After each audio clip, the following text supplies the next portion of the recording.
welcome to another episode of 7-ish Minutes in Hell with your host, AnnaHelle. Today I'm joined by RYAN Pagella of RYAN Pagella, oh my goodness, everything, photo, video. Just my name. RYAN Pagella himself. Like, you can catch him when he's not working on his own vlog, when he's not obsessing over Freddy Krueger, when he's not streaming online gameplay. He's hanging out with his dog. Yeah, I got Freddy Krueger ready to go. Are you kidding me? What creative endeavor hasn't this guy undertaken? Seriously.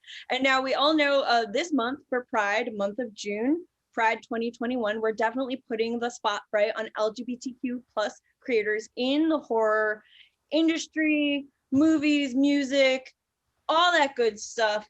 So RYAN, thank you so much for joining me today. Yes, it's Pride this month, and thank you for bringing me on to be a representation of that. I am fully out, and everybody knows this, and whatever platform I'm on, and like I don't need to promote everything because you just did it for me. But yes, I'm a vlogger, photographer, videographer.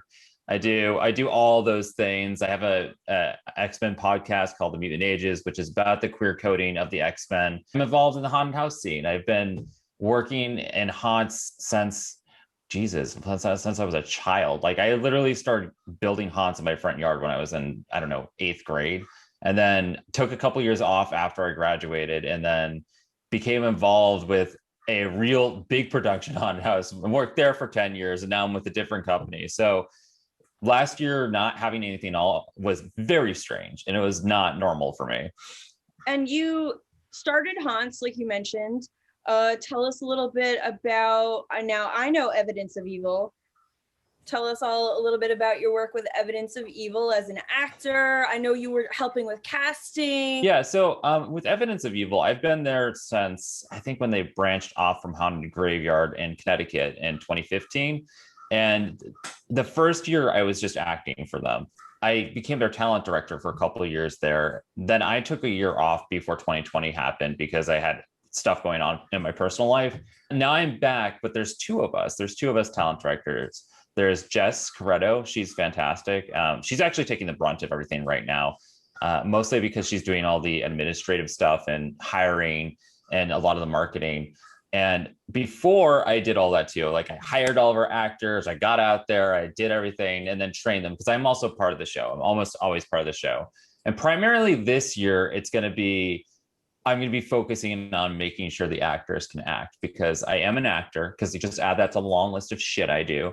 Haunt acting is very different from regular acting, because I'm not one of those people that likes going through a haunt and you see people pop out and they're like, boo. And I'm like, you come on. Like, you don't need to be jumping out to scare me. Just set the scene. I want to feel like I'm in a horror movie right now. So that's what I do, is I train people how to do that and like kind of get away from just the typical jump scares and sort of teach them how and train them how to act like they are part of the scene, and how it's far creepier if you are interacting with people and playing with your props and like really becoming that character in that scene versus like trying to scare them. People get like a lot more freaked out over like that plus loud sounds versus like somebody jumping out at you. So I tend to get everybody amped up. So I was playing Satan. I've known Evidence of Evil for a few years now too, and watching it grow from an escape chamber, to a full-on haunt is just fantastic. And the way that the acting and all the effects and everything really elicit,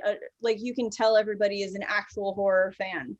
Yeah, everybody who's on the team is a horror fan, or like at the very least a Halloween person. We just recently announced that we're going to be at Lyman's Orchards in Middletown, Connecticut. It's really built over the past couple of years because of word of mouth and just like a really great team. Most of us are like really embedded in the horror industry. One of the people that we work with, Curtis Spieler, is a horror director. Like, he makes actual horror films that you can go and buy at the store. We keep on running into people that are really passionate about horror versus just a typical haunt, where not everybody may feel that way if it's like all volunteer based, which we are. Nobody gets paid. We volunteer, and all of our proceeds go to making the show better and donating to St. Jude's. It's a lot of fun, honestly. Evidence of Evil will be setting up their haunted attraction this year at Lyman's Orchard in Middletown, Connecticut. We will link to it. Any of our East Coast fans, it's totally worth, you know, the drive, come up or down to Connecticut.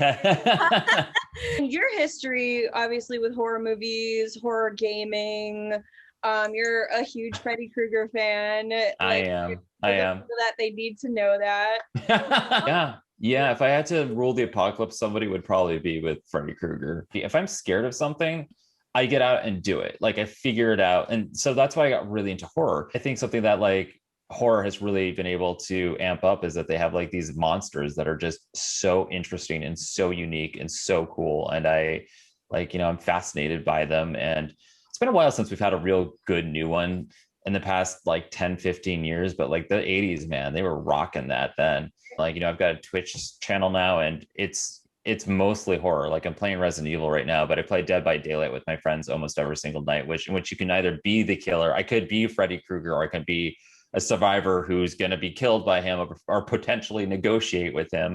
I love this stuff. And it's not even about like it being scary at this point for me. Like, and I mean, that is part of it, but it's an art. It's a creative form. It's another form of expression, I think, that is obviously dramatic in the way it's represented. And I think a lot of people will feel the same way or do feel the same way and are drawn to it for a lot of the same reasons. In the haunt scene, I say this every single year, but there's nothing more therapeutic than working in a haunted house. I've always battled different forms of anxiety and depression growing up. And right now, at this point in my life, I've got a really good handle on it. But back in the day, like it was such a release just to get out there and be like the monster and just like get it all out. It's like kind of darker subject matter, but there's a release and then everybody is very uplifting. So exactly. I think part of the reason people like to get scared is that there's like sort of an adrenaline rush and want to watch a horror movie. They want to go through a haunted house. They want to be scared. They want that thrill. They want that rush because it's like a roller coaster where like when you go on a roller coaster, unless you're really honestly totally petrified of it, most people come off like feeling amped, like they've just done like a shot of coffee directly to their veins. And it's like, I think it's because it just blows out that anxiety. And so, I think people, especially around Halloween, want to experience that just to sort of get that thrill and that release that the rest of us have learned how to figure out how to do through our art. Ryan, you mentioned adventure, adrenaline, equating all that with horror, equating it with a roller coaster ride. And a lot of your vlog work right now is some awesome adventurous moments at various theme parks. It is. Well, I'm a theme park junkie, and I have an adventure vlog on YouTube that's just also under the moniker of RYAN PAGELLA. I like adventure. I like going out and doing things, but there is a heavy theme park vibe going on in there because I love roller coasters and I love things that like get my adrenaline going. I love that stuff for the same reason again that I love horror, where like I love that thrill. Like horror at this point is not something that scares me. I kind of look at my personal fears, and every single human should technically have a fear of heights because we don't have the ability to stop ourselves. We can't fly if we are up high and we fall. So I like doing these things that could potentially scare me. And I always tell myself when I'm at the scariest point of something, I'm like, just look around. The next thing on my list that I have not yet done is skydiving, but that is, I mean, I think that's the furthest I could go at this point. I'm here for the thrill and adventure. And yeah, there's other stuff on my vlog too, like, stuff that's a little less scary, like kayaking, if we go to an arcade or something like that. And, like I love theme parks. All of us will go from like this gripping horror, like extreme horror, and then jumping into like, let's go to Disney World. The reason is that we value that high production, like that we like it when our shit is good. Yeah. And obviously Disney does a good job. As a horror fanatic and somebody who's been working in haunts and building and bringing them to life for years with our team, it's like the horror Disney World. Go to Disney World because we want to be brought into the scenes of like The Little Mermaid or Moana or whatever. But then when it's like horror time, we're like, okay, now I want to feel like I'm in Nightmare on Elm Street. Now I want to feel like I'm in Saw. It's not a far cry for me to also be obsessed with theme parks. And I do put a lot of focus about it on my YouTube channel. We travel a lot. I go and showcase the crazy rides and the roller coasters. And I will also point out the things that are going on thematically that I really love. I would love to do more of it with like haunted houses, but that unfortunately ruins the show. So typically they don't let you do that. I mean, Universal, if you want to talk about some amazing Halloween shit, like I mean, it's not like a typical haunt where it's like, like people are jumping up. There's like pre-recorded stuff or whatever, but you're like walking through the sets of Stranger Things, and it's really awesome. They have a new Beetlejuice section that I'm like thrilled to get to. Still have a whole section with like the classic Universal monsters, and they have a stage show where Frankenstein and the Wolfman and Dracula. Yes. I'm sorry. Yeah. Frankenstein's the doctor. Get it right. And have a whole stage show. And I remember going there as a kid, and then going. The last time I was down there was in 2015 for the they opened Diagon Alley for Harry Potter World.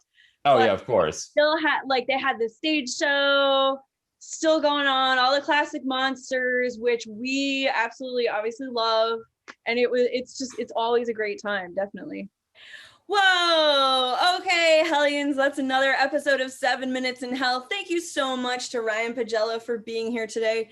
We are going to link to absolutely everything, everywhere you can find Ryan on social media, YouTube. We'll link it all in the comments. And if you haven't yet, make sure you join the HPUSA TV Horror, Music, and Movies group on Facebook, where the conversation is going on all month for Pride using hashtag Pride Horror to celebrate our LGBTQ creators, actors, makeup artists, directors, writers in horror.